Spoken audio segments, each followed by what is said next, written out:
जड़े महिला को हत्या घटना अभियुक्त को पुलिस धरिबा परे से किपरि महिला को हत्या करिथिला से नहीं सीन रिक्रिएशन करी पुलिस को देखाइछि।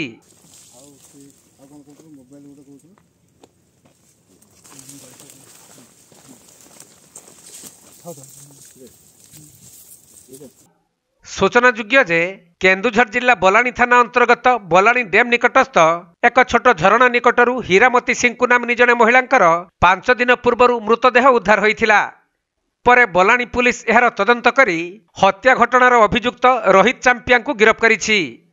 सूचना मते किछि दिन पूर्व मृत हीरामती सिंकु और रोहित चांपिया प्रेम विवाह करथिले।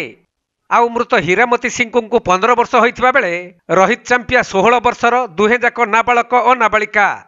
तबे पुलिस रोहित चांपिया को गिरफ्त करिबा परे से स्वीकार करिछि जे नुआ वर्ष दिन तांक दुहिंक मध्यरे बचसा होइथिला। तेणु दुहे एका संगरे विष पी मरिबा पई निष्पत्ति नैथिले। आउ नुआ वर्ष दिन संध्यारे दुहे मिसी बलाणी डैम निकटस्थ एक छोट झरणा पाखकु मूसामरा औषध नहीं जाइथिले।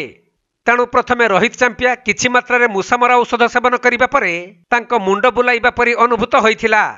यह देखि हीरामती सिंह किंतु उक्त मूसामरा औषध को सेवन करिबा पई मना करि दैथिले। किंतु निष्पत्ति होइथिला जे दुहे एका संगरे विष पीबे बोली। हेले हीरामती सिंह मूसामरा औषध न खाइबारु रोहित चांपिया हठात रागी जाई हीरामती सिंह को अतर्कित आक्रमण करिथिला। एपरिकी प्रथमे हीरामती सिंह पिंधिथिबा साड़ीर पणतकानी रे तांक बेककु चापी धरिथिले।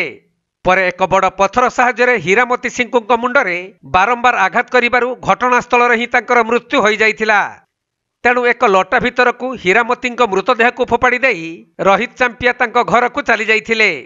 परे बलाणी पुलिस यार अधिक अनुसंधान करी सुराक पाई गतकाली रोहित चांपिया को गिरफ्त करिथिला।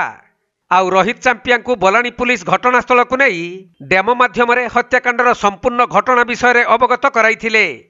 तेणु आज बलाणी पुलिस अभियुक्त रोहित चांपिया को कोर्ट चालाण करिथिबा जଣା पड़िछि।